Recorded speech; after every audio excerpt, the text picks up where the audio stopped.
ang Ginoo manaa kaninyo.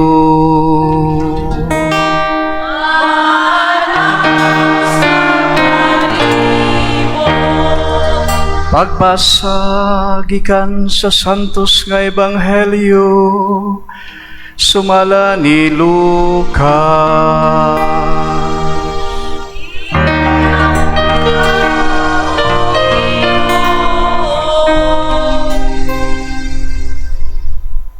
Sa ika-15 ka tuig kadto sa pagmando ni Emperador Tiberio, si Poncio Pilato maoy gobernador sa Judea. Si Herodes maoy nagmando sa Galilea ug si Felipe nga iyang igsuon maoy pangulo sa kayutaan sa Iturea ug sa Traconite. Si Lysanias maoy hinamunuan sa Abilena ug si Anas ug si Caifas maoy mga pangulong pari. Nini gayong panahona ang pulong sa Dios miabot kang Juan nga anak ni Zacarias dito sa dapit nga Awaaw. Busa gilukop pagtaak ni Juan ang tibok kayutaan nga kasikbit sa suba sa Jordan ug nagwali siya. Siya miingon, "Hinulsoli ug biyai ang inyong mga sala, ug pabunyag kamo ug pasayloon kamo sa Dios." Sumala sa nasulat ni Propeta Isaias siyang basahon, may nagsinggit dito sa kamingawan, "Andaman ninyo ang dalan sa Ginoo, hawanin ninyo ang iyang agian, abunuhin ninyo ang tanang libaong, pataga ang tanang bungtod ug bukid, tulira ang nga nagliko-likong dalan, hapsaya ang magansal-gansalong dalan, ug makita sa tanang tao ang kaluwasan gikan sa Dios." Ang Ebanghelyo sa Ginoo.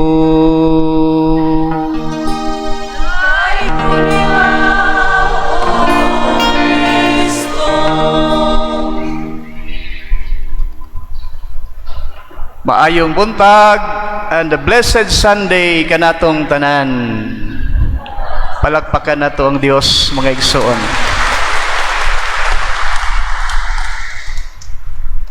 Iyan na kita karon sa ikaduhang Domingo sa Advento, no?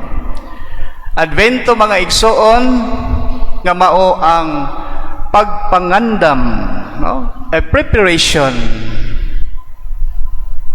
ngano nga mangandaman ta. Kinsa og unsa man ang atong pangandaman. Pangandaman nato, mga igsoon, una ang taliabot nga Pasko, di ba, no? Pero adunay mas maayo nato nga pangandaman. Pangandaman nato ilabi na gayud ang gitawag nato the second coming of the Lord, ang ikaduhang pagbalik sa atong Ginoo. We have to prepare for the coming of the Lord. Ang pangutana, mga igsoon, unsa man nga klase nga pagpangandam ang atong pagabuhaton? What kind of preparation are we going to make? Siguro, mga igsoon, labi na ning atong pagpangandam sa taliabot nga Pasko, klase-klase na ang inyong gihimo nga mga pagpangandam. Bisan pa man ining nasinati nato nga pandemya karon, nangandam gihapon ta pananglitan sa inyong mga panimalay. Siguro daghan na karong mga kutitap nga mga suga, no? Mga Christmas tree o guban pa para sa Kapaskuhan. Para atong mabati kining gitawag nato the spirit of Christmas. Pero mangutana kita, mga igsoon, mao ba ni nga klase nga pagpangandam ang angay natong buhaton o giawhag kanato nilabi na sa atong ebanghelyo karon. Again, mangutana ta mga igsoon, is there something wrong with the kind of preparation that we made for the coming Christmas? Kining atong pagpangandam para sa Kapaskuhan, aduna ba di ay sayo? No. There is nothing wrong with that, my dear brothers and sisters. Pero sa akong pagpamalandong mga igsoon, labi na sa atong ebanghelyo karon, aduna pay mas lawom, mas importante og makahuluganon nga pagpangandam nga angay natong pagabuhaton din kita giawhag sa pag-andam niini. Ug nasaydo ba kun unsa kini mga igsoon, kining gitawag og internal preparation, no? Internal preparation. Ang pagpangandam sa sulod sa atong kaugalingon o sulod sa atong kasing-kasing. Mao ni gitawag internal preparation. Kay kanang atong gibuhat nga pagpangandam, pag-decorate sa atong balay nining abot nga Kapaskuhan, gitawag man nag-external preparation, no? O para kanako mga igsoon, mas importante ang gitawag nato nga internal preparation, no?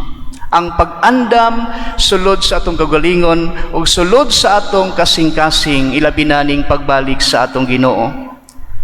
Ug mao kini ang punto nga gisangyaw ni Juan nga magbubunyag mga igsoon sa atong ebanghelyo karon, ilabi na sa pagpangandam sa pag-abot sa atong Ginoo.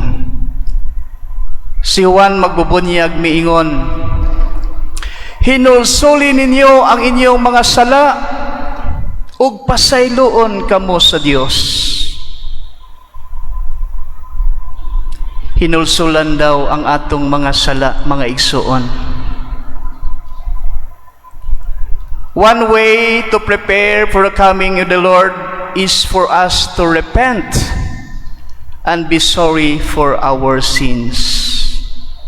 Mao ni nindot nga pagpanganda mga igsoon nga kita magbasol, maghinulsol ug mangayog pasaylo sa Ginoo sa atong mga sala. One way to prepare for the coming of the Lord is for us to repent and be sorry for our sins. Si Juan nga magbubunyag mga igsoon nagpahinumdum kanato nga the best preparation that we can do for the coming of the Lord mao ang paghinulsol, pagpangayo ug pasaylo sa atong nga sala ngadto sa Ginoo. Ug apil na niini mga igsoon ang pagbag-o, the change, pagbag-o sa atong kaugalingon. Importante nga sa atong pagpangandam sa pagbalik sa atong Ginoo mga igsoon, aduna gayoy makita nga kanang gitawag natog personal conversion, no? Personal conversion nga mahitabo diha sa tagsa-tagsa nato kaugalingon. Amen. Tinuod na mga igsoon, importante ang personal conversion. Kay bisan pag nangayo kag pasaylo sa Ginoo, pero kung wala kay personal conversion, wala ka magbag-o unsa ang imong gibuhat, useless ang tanan. Importante nga adunay makita nga kabag-uhan diha sa atong tagsa-tagsa kakaugalingon. Mga igsoon, si Juan nga magbubunyag, gipauna pag-anhi sa Dios kanato, gipauna ni Jesus pag-anhi dinis kalibutan para iyang pagaandamon ang dalan sa Ginoo. Gani matud pa niya, andaman ninyo ang dalan sa atong Ginoo. Hawani ninyo ang iyang agian. Abunuhi ang tanang libaong, pataga ang tanang bukid. Tulira ang mga nagliko-likong dalan, hapsaya ang gansal-gansalong dalan. Sumaw kini ang gisangyaw ni Juan nga magbubunyag, isip nag-una para pag-andam sa dalan sa atong Ginoo. Mga igsoon, sa pag-anhi sa Ginoo kanato, kinahanglan hapsay ang iyang dalan paingon sa atong kaugalingon o paingon sa atong kasing-kasing. Mana nga ang pangutana, unsa may angay natong hawanan sa atong kaugalingon?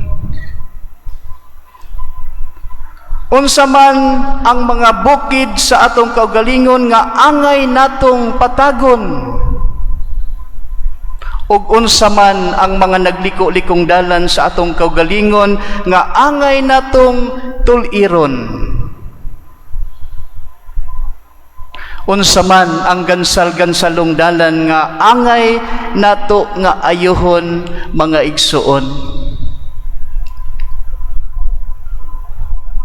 Mga igsuon, kining giingon ni Juan nga mga bukid nga angay natong patagon, nagliko-likong dalan nga angay natong tuliron, mga gansal-gansalong dalan nga angay natong hapsayon. These are just imagery. These are just imagery. Ug ang buot ipasabot ni ini mao nga unsa man tong mga maot natong mga batasan, mga maot ug di maayo natong mga binuhatan nga atong gipakita o gipangbuhat sa pagbalik sa Ginoo, natulid na unta kini ug napatag ug nahapsay na kini.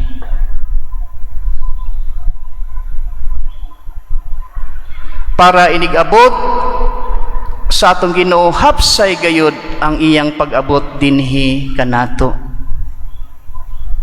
Pananglitan sa atong pagkatao, di malikayan nga anaa ta nining atong batasan nga usahay mapahitas-on ta, no? Di ba? Usahay mapahitas-on ang tao.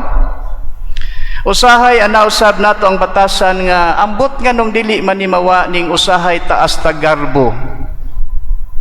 Ngano man sad nga di man ta kamao magpaubos sa atong garbo usahay. Unya kana bitawng naa sa atong pagkatao kanang kusog kay ta modumot, magbinbintag mga kasuko nga atong gitagu-taguan sa atong kasing-kasing sa dugay ng panahon.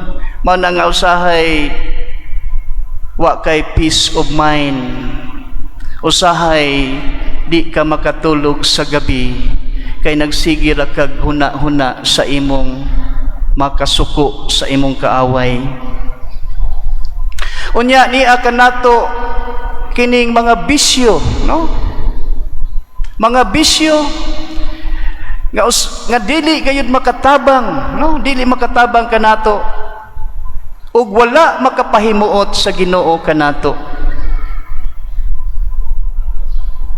Mao ni mga igsoon, ang buot ipasabot ni Juan nga mga bukid, mga libaong, mga gansal-gansalon nga dalan nga angay natong patagon ug tuliron, hapsayon diha sa tag sa nato ka kaugalingon, para mamahimo gayud kitang andam ug hapsay. Andam ug hapsay ang dalan sa Ginoo inigabot dinhi kanato. Mga igsoon, sa ikaduhang pagbasa ni San Pablo ngadto sa taga Filipos, si San Pablo nagampo gayud sa taga Filipos nga sila motubo sa ilang gugma ngadto sa Dios. Ug nga sila magbuhat ug nga maayo aron sila maputli daw ug nga wala gayoy ikasaway ang Ginoo diha kanila, ilabi na inigbalik ni Kristo, no? Mao ni giampo ni San Pablo sa taga Filipos nga maputli ang ilang pagkatao ug nga ang Dios ug ang Ginoo inigbalik niya, walay ikasaway ang Ginoo diha kanila. Inigbalik ni Kristo. Nga nigtan-aw sa Ginoo nila, malipay ang Ginoo, mahimot ang Ginoo, kay wa sila'y ikasaway kanila, no? Mga igsoon sa atong bahin, maningkamot usab kita nga inigbalik sa atong Ginoo, wala gayud siya'y ikasaway kanato, no? Wala siya'y ikasaway kanato. Ingon pa ni San Pablo sa ikaduhang pagbasa nga, matugob unta ang atong kinabuhi sa mga maayong hiyas. Matugob unta ang atong kinabuhi sa mga maayong hiyas nga gikan ni Hesukristo alang sa himaya ug dungog sa Dios. Mga maayong hiyas unta ang mupatigbabaw diha sa atong tagsa-tagsa kaugagalingon agig pagpangandam sa pag-abot sa atong Ginoo. Kaysa ingon niini mga igsoon, ako moingon, andam mahapsay ang dalan sa Ginoo sa inyaw niyang pag-abot kanato. Amen. Sumao kini ang angay natong paningkamutan og permi hinumduman. Mao na nga pangayoon nato ang grasya ug panabang sa atong Dios mga igsoon. Magampo kita, muduol kita sa Dios, mangayo sa grasya nga, Lord, please help us prepare for the coming of the Lord. Tabangi ako nga maandam ang akong kaugalingon sa pag-abot diha kanimo. Kay kung di ta mangayo sa grasya sa Dios, kay baw kang atong kaaway si taning magsiginig pangalkal sa imong kaugalingon para mahilayo ka sa Dios ug mobalik ka pagbuhat og dili maayo hangtod nga mahilayo ka sa Dios. Mao na nga pangayo unta ang grasya panabang sa Dios. Lord, please help me. Gusto ko nga andam ang akong kaugalingon inigabot nimo. Mao na nga send me your thousands of angels just to protect me. Nga dili ako madaog sa kaaway, kay kining atong kaaway mangitag pamaagi. Ingon pa sa Biblia, our enemy is like a roaring lion looking for someone to devour, no? Mura ni leon nga mangitag pamaagi nga tukbon gyud ka para mahilayo sa Dios. Mao nga importante kanunay nga atong pag-ampo, pagpaduol pirmi sa Ginoo, pangayo sa iyang grasya. Kay di nato kaya kung wala ang grasya sa Dios. Hinaot panta mga igsoon. Palakpakan nato ang atong Ginoo. Karon isunod ta ang panumpa sa atong mga lectors. Palihog, manindog ang atong mga lectors. Mga igsoon ko diha ni Kristo, ang mga lektor o kantor sa atong parokya magbago karon sa among panumpa. Gihangyo ang magbago sa panaad sa pagkalektor o kantor nga moduol sa altar sa Dios.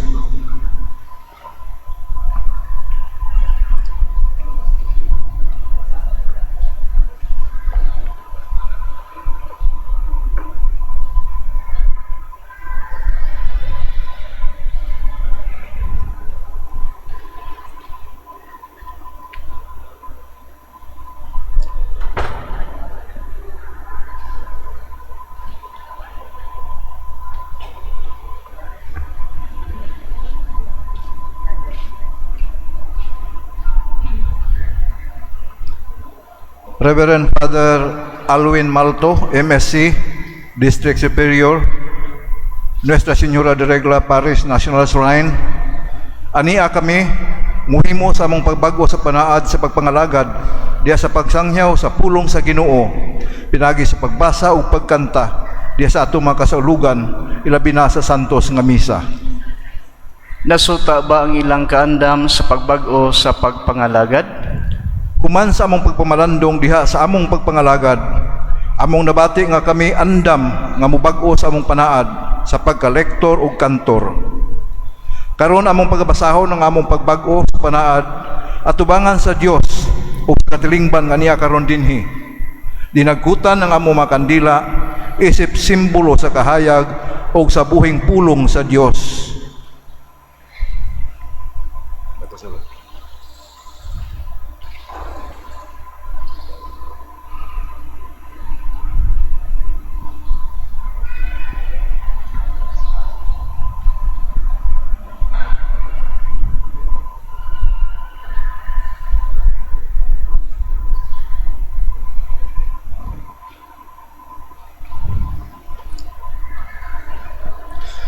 Sa ngalan samahan sa Anak o sa Espiritu Santo. Ako si Hanibar Kutanda, magbag-o sa panumpa sa paghalad sa akong kaugalingon, isip o sa kalektor. Imo kaming gitawag nining talagsaong pag-alagad sa simbahan, dili tungod sa among katakos ug kaangayan, kundili tungod sa imong naghinapin nga gugma ug amahanong pag-amuma. Imo kaming gipili taliwala sa among mga kahuyang ug mga kasaypanan. Ginoo, tabangi kami nga sa matag higayon nga kami magsangyaw o magdaig sa imong mga pulong. Kami maningkamot nga among mapuy-an ug mamahimong buhing saksi ngadto sa among mga kaigsuonan. Himuha kaming mapaubsanon, makugihon, mapailubon ug labaw sa tanan, amo untang mamahimong modelo si San Jeronimo, diin may sugong misangyaw dili lamang sa pulong kundili diha usab sa buhat. Liguna nga among pagtuo, hatagi kami sa kaalam nga among masabdan ug mapamalandungan ang imong mensahe dinhi sa among kinabuhi. Dasiga ug umula kami sa pagsunod kanimo diha sa panigingnan sa imong inahan ug among inahan usab ang mahal nga Berhen sa regla, aron mamahimo kaming epektibo ug sulundong lektor ug kantor nga sa matag higayon nga kami magbuhat sa among tahas, kami maghimaya kanimo. Kining tanan among ipangayo pinagi ni Kristo among Ginoo. Amen. Mga igsoon, kini ang buhing pulong sa Dios, pagpakahimo kamong takos sa mensahe nga inyong isangyaw diha sa katawhan nga gitawag sa Dios aron mahimong iyang kaugalingong mapalig-on ang lawas ni Kristo. Magampo kita o Ginoong Hesus, kahayag sa kalibutan, ipadanag imong siga nining among mga igsoon nga mibag-o silang panaad sa pagpangalagad, sinaksihan sa ilang pamilya o sa katilingban nga niya karon dinhi. Ipadala ang imong balaan nga Espiritu Santo aron maglamdag ug maggiyag kanila diha sa ilang pagpangalagad. Tabangi sila nga diha sa ilang pagtuman sa ilang mga tahas, sila mismo mamahimong buhing pulong ngadto sa uban. Ila untang mapuy-an ang ilang gisangyaw aron sila mahimong modelo sa katilingban. Kini among gipangayo pinagi ni Kristo among Ginoo. Amen.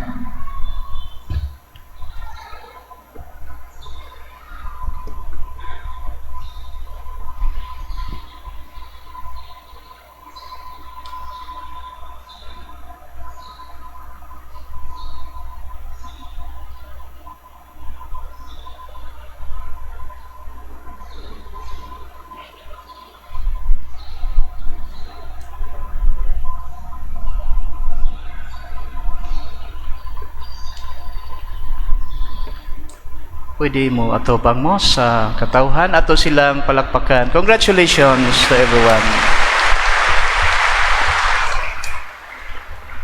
Sige, pwede na mong mabalik sa inyong mga lingkuranan. Palihog manindog ug atong isunod ang pangamuyo sa katawhan. Si San Juan nga magbubunyag nagmantala nga ang tanang katawhan makakita sa kaluwasan sa Dios. Busa masaligon kitang magampo alang sa mapanginahanglan sa tanang mga anak sa Dios diha sa pag-ingon, Dios sa kaluwasan patalinghogi kami.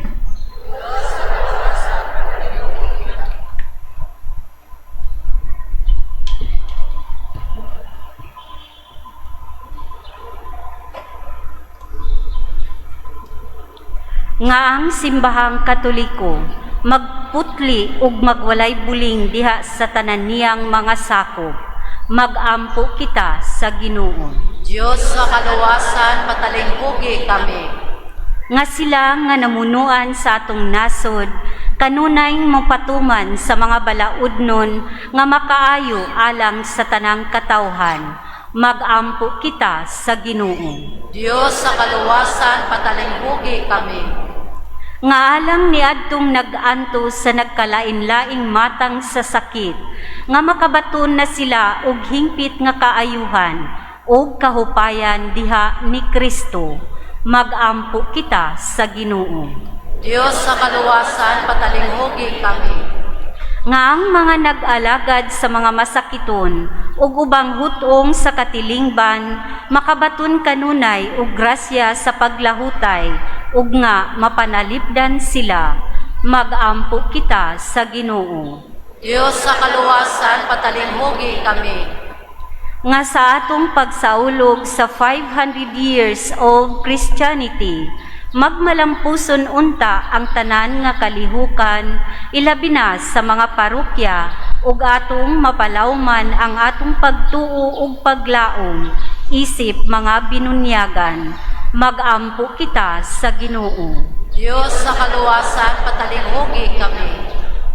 Nga ang mga sulugoon sa Dios, Teofilo Camumot, Obispo, Joel Chevalier Pari, mabayaw na sa kadungganan sa altar.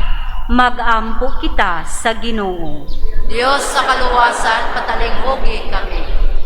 Nga ang walay katapusang kahayag sa kaluwasan, magdanag kanila nga nangamatay na. Magampo kita sa Ginoo. Diyos sa kaluwasan, patalinghugi kami.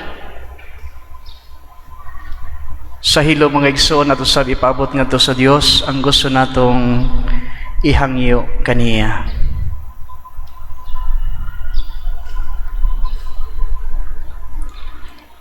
Magkagagahom og maluluyon nga Dios, alang kanimo ang tanang butang mahimo.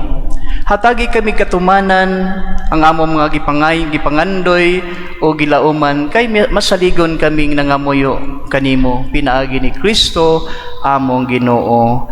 Amen.